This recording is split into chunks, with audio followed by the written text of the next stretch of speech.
Halo teman-teman, kenalin, aku Siti Halimatus Sadiah dengan NIM 43014222020 Universitas Negeri Semarang. Kali ini, temenin aku yuk.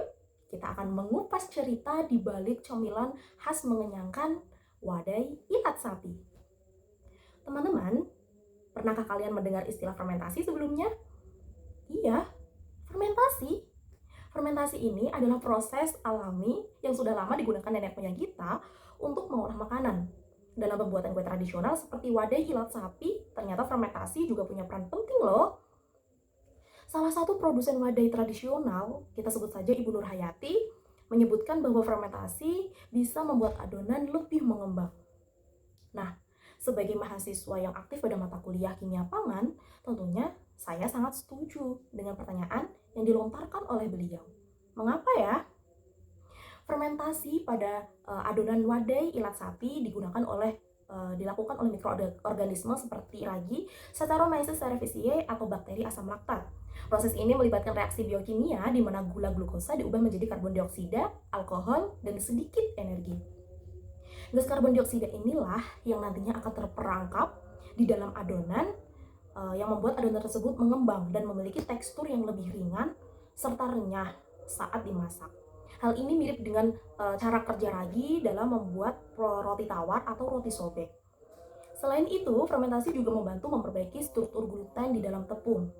Gluten adalah protein di dalam tepung terigu yang memberikan elastisitas dan daya ikat pada adonan. Dengan fermentasi yang cukup, gluten akan lebih kuat dan fleksibel, sehingga adonan tidak mudah hancur dan hasil adonan akan lebih kenyal serta lezat. Jadi, Bu Nur Hayati benar sekali ya, fermentasi bukan hanya soal rasa atau aroma, tetapi juga berkontribusi besar pada sifat fisik dan tekstur kue. Ini adalah contoh bagaimana kearifan lokal masyarakat Kalimantan dalam membuat wadai ilat sapi selaras dengan prinsip-prinsip ilmu kimia pangan modern loh. Keren ya? Teman-teman, selanjutnya, pernahkah kalian mendengar istilah kencing kuda? Iya, tapi bukan kencing beneran loh.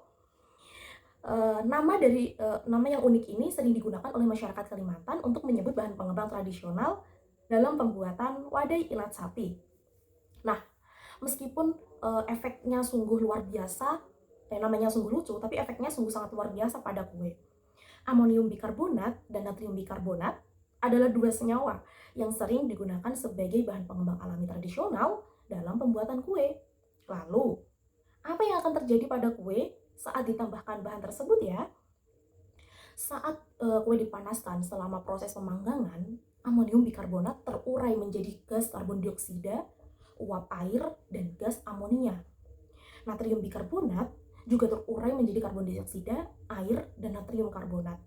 Nah, gas karbon dioksida inilah yang terperangkap di dalam adonan, yang dapat membuatnya mengembang dan memiliki tekstur yang renyah serta ringan. Jadi, meskipun tidak menggunakan ragi, wadai tetap bisa mengembang karena bantuan dari senyawa kimia ini loh, yaitu kencing kuda. Iya, kencing kuda. Tapi, masalahnya muncul ketika dosis amonium bikarbonat terlalu banyak. Gas amonia yang dihasilkan tidak sepenuhnya hilang saat proses pemanggangan, sehingga meninggalkan aroma yang menusuk seperti bau pesing atau urin. Mungkin karena itulah ya dinamakan kucing kuda. Nah, selain itu, amonia juga bersifat alkali basa yang bisa menyebabkan iritasi pada saluran pencernaan jika dikonsumsi secara berlebihan, terutama pada anak-anak atau orang dengan sensitivitas yang tinggi. Lalu, bagaimana potensi bahaya kesehatannya ya? Nah, menurut peraturan BPOM RI nomor 11 tahun 2019, amonium bikarbonat dibatasi maksimal 5 gram per kilogram bahan pangan. Jika dilampaui, resiko yang mungkin timbul antara lain adalah gangguan pencernaan, mual, muntah, reaksi alergi bagi individu yang sensitif. Jadi, memang bahan ini boleh digunakan, tapi harus dengan takaran yang tepat. Hal ini menunjukkan betapa pentingnya pengetahuan kimia pangan dalam menjaga keamanan dan kualitas makanan tradisional khas kita. Nah, penelitian ilmiah mengenai proporsi penggunaan kencing kuda pada wadai ilat sapi tentunya belum pernah dilakukan teman-teman. Namun pada kue tradisional yang lainnya seperti kue bagia itu ternyata sudah pernah dilakukan. Untuk itu, perhatikan data uji organoleptik penggunaan kencing kudanya ya. Berikut merupakan tabelnya. Nah, dari tabel penggunaan kencing kuda tersebut, mari kita analisis uji organoleptik yang sangat penting untuk menentukan dosis optimal bahan pengembang seperti natrium bikarbonat dan amonium bikarbonat dalam pembuatan wadai ilat sapi. Nah, sesuai di dalam tabel terlihat bahwa yang pertama, pada dosis yang rendah 1% NaHCO3 dan 1% NaH4HCO3, skor fisik dan organoleptik adalah 0,60. Ini menunjukkan bahwa adonan cenderung kurang mengembang sehingga menjadi kurang renyah atau kenyal. Lalu yang kedua, pada dosis sedang 2% NaHCO3 dan 1,5% NH4HCO3, skor meningkat menjadi 0,61, yaitu nilai tertinggi. Hal ini menunjukkan bahwa kombinasi ini memberikan faktor yang lebih baik dengan kue yang lebih ringan serta renyah dan memberikan aroma serta rasa yang masih bisa diterima oleh panelis. Lalu yang ketiga, pada dosis tinggi 4% NaHCO3 dan 2,5% NH4HCO3, skor menurun drastis yaitu menjadi 0,39 hingga 0,38. Hal ini menunjukkan bahwa bau pesing akibat amonia mulai terdeteksi, serta tekstur kue tidak konsisten karena gas yang terlalu banyak menyebabkan pori-pori kue menjadi meledak. Nah, pada dosis 2% natrium bikarbonat dan 1,5% amonium bikarbonat, skor tertinggi mencapai 0,61. Hal ini menunjukkan bahwa jumlah gas karbon dioksida yang dihasilkan cukup untuk membuat adonan mengembang tanpa menyebabkan bau yang pesing. Gas karbon dioksida ini membantu mengembangkan struktur pori-pori di dalam adonan, menjadikan kue lebih ringan dan renyah. Nah, ketika dosis meningkat, misalnya 4% natrium bikarbonat dan 2,5% amonium bikarbonat, amonia tidak sepenuhnya hilang. Nah, selama proses pemanggangan, sehingga menyebabkan kue tersebut bau pesing.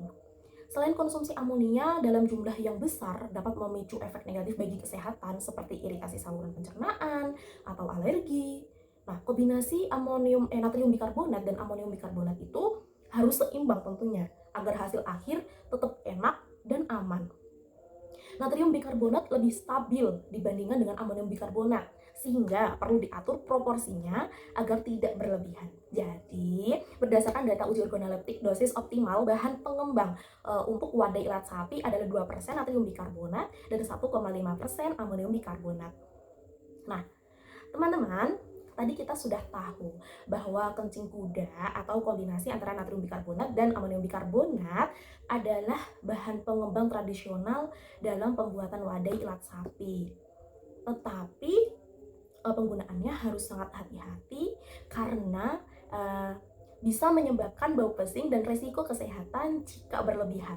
Lalu, apakah ada cara lain agar wadai tetap renyah dan enak tanpa mengorbankan kualitas keamanan di dalam pangan? Jawabannya, iya, tentu saja. Lalu, formula alternatif apa saja yang bisa dijanjikan dalam bahan pengembang untuk wadai ilat sapi ini? Berikut merupakan rekomendasi bahan pengembang untuk takaran per 1 kg adonan wadai ilat sapi. Yang pertama, ada penggunaan natrium bikarbonat. Itu bisa menggunakan 20 gram dalam 1 kilo. Yang kedua, asam sitrat 5 gram. Lalu, ragi roti bisa 1 saset atau kurang lebih 7 gram. Yang terakhir ada madu atau gula merah, itu bisa 2-3 sendok makan. Nah, mengapa ya harus bahan-bahan tersebut? Yang pertama, pemilihan natrium bikarbonat itu tidak menghasilkan gas amonia pada saat terurai sehingga tidak menimbulkan bau pesing, tetap efektif dalam menghasilkan gas karbon dioksida ketika dipanaskan. Lalu yang kedua, penambahan asam sitrat itu akan bereaksi dengan natrium bikarbonat membentuk gas karbon dioksida sebelum proses pemanggangan. Nah, hal ini itu dapat membantu proses mengembangkan adonan lebih cepat sehingga tekstur lebih lembut dan renyah. Nah, selanjutnya fermentasi dengan ragi roti. Proses biologis yang menghasilkan karbon dioksida secara alami itu memberikan aroma yang lebih kompleks dan sedap, dapat meningkatkan struktur gluten secara alami. Wow. Lalu selanjutnya ada gula merah atau madu. Ini bisa sebagai sumber nutrisi bagi ragi dan memberikan warna yang cantik serta aroma yang khas. Mungkin itulah pembahasan kita mengenai wadai ilat sapi kali ini. Terima kasih atas perhatian dari teman-teman. Bye-bye.